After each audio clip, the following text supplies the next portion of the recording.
I've told a number of people that there is a tremendous amount of chatter investing in farmland.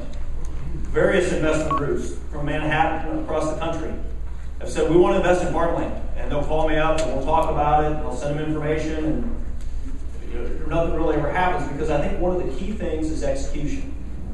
Execution is what we, the members of the American Society of Farm Managers and Rural Appraisers, are all about. It's what we do every day. But there are 5 things that I think an investor needs to look at when the first thing is they've got to set up their investment thesis and parameters. Why are we getting into this? And then if we do, what are return expectations that we're going to show to our shareholders, to our investors, whatever that group might be.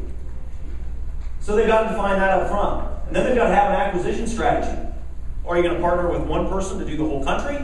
Are you going to partner with 5 or 6 in regions across the country? Who might those folks be? Are we going to do it with in-house staff, or are we going to subcontract? All those decisions they've got to make on how they're going to execute their acquisition strategy. And then the management of the assets. Well, okay, I partnered with this guy, he sold me the property, but he doesn't manage properties. Who do I get to manage that asset? And who do I get to manage it and know the local market and know that industry extremely well? And I think, as all of you probably gathered from some of the presentations this morning, it's very diverse.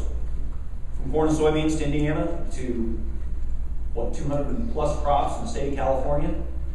There isn't probably one silver bullet or one group that fits all. There's some that come close. And then reporting. Reporting varies tremendously from the type of investor that you are. An individual, well, they might be a little loosey-goosey on their expectations, and an income statement and balance sheet year-end is about all they need. But trust me, if you're CalPERS, the reporting hurdle for them is a much different animal.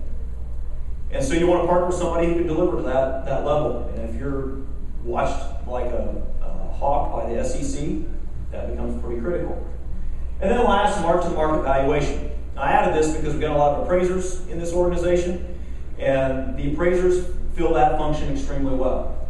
But these groups are probably going to appraise the property once every 3 years. So you still have to have somebody fairly knowledgeable for those 2 interim years to come up with some valuation and mark it to the market that fits the accounting standards that exist today.